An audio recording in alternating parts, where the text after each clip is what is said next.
ایک بادشاہ کو جنگل میں سفر کے دوران ایک سانپ نے ڈس لیا۔ شاہی طبیب اپنی تمام تر کوششوں کے باوجود زہر کو جب بادشاہ کے جسم میں پھسلنے سے روک نہ پایا تو زارو قطار رونے لگا۔ اتنے میں ایک درویش وہاں آیا۔ بادشاہ کو زہر کے درد سے تڑپتے ہوئے دیکھا تو بادشاہ کی ٹانگ پر جہاں سانپ نے کاٹا تھا تھوک دیا اور بھاگ گیا۔ بادشاہ کے ساتھ لوگوں کو بادشاہ کی فکر تھی، اس لیے دیوانے کی اس حرکت پر کوئی بھی درویش کے پیچھے اسے گرفتار کرنے نہ گیا۔ شاہی طبیب نے تھوک صاف کرنے کے لیے رومال پکڑا اور بادشاہ کی زہر سے نیلی ہوتی ٹانگ سے تھوک صاف کرنے لگا، مگر پھر حیران ہوتے ہوئے رک گیا۔ اس نے انگلی سے تھوک کو سانپ کے ڈسے پر اچھی طرح مل دیا، جس سے فوراً ہی زہر کا اثر ضائع ہو گیا۔ بادشاہ سلامت ہوش میں آئے اور جب انہیں درویش کی تھوک کے قصے کا پتہ چلا تو بادشاہ نے فوراً حکم دیا کہ اس درویش کو ڈھونڈ کر حاضر کیا جائے۔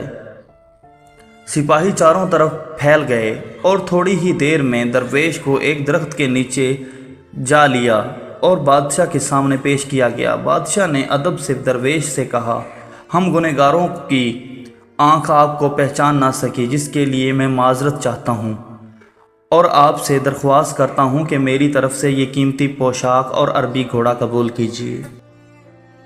درویش نے مسکرا کر بادشاہ کی طرف دیکھا اور بولا، یہ گھوڑا اور پوشاک بہت قیمتی ہے، میں یہ پوشاک پہن کر اس گھوڑے کے لیے گھاس کاٹوں گا تو اچھا نہیں لگوں گا۔ بادشاہ نے کہا، آپ فکر نہ کریں، گھوڑے کے ساتھ خدمتگار بھی دیے جائیں گے۔ درویش بولا، اتنی قیمتی پوشاک، قیمتی گھوڑے اور خادموں کے ساتھ میں رہوں گا کہاں؟ اس مرتبہ بادشاہ پھر مسکرایا اور بولا، آپ کے لیے ایک عالی شان رہائش گاہ بھی تعمیر کر دی جائے گی۔ درویش نے پوچھا، اتنے مال اور دولت اور خادموں کے ساتھ اس رہائش گاہ میں تنہا رہوں گا؟ بادشاہ بولا، حضور، میری بیٹی شہزادی گلنار کی شادی آپ سے کر دی جائے گی۔ درویش بولا، اگر آپ نے میری شادی کی تو پھر میرے بچے بھی ہوں گے؟ بادشاہ نے جواب دیا، بالکل ہوں گے، ہماری دعا ہے کہ آپ کو کثیر اولاد ملے۔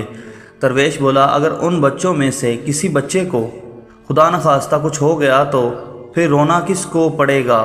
بادشاہ نے جواب دیا، حضور، اگر خدا نخواستہ ایسا ہوا تو رونا تو پھر آپ کو پڑے گا۔ درویش مسکرا کر بولا، اگر یہ سارا کچھ لے کر مجھے رونا ہی پڑے گا تو بادشاہ سلامت، آپ اپنا گھوڑا اور قیمتی لباس واپس لے لیں، میں اپنی درویشی میں خوش ہوں۔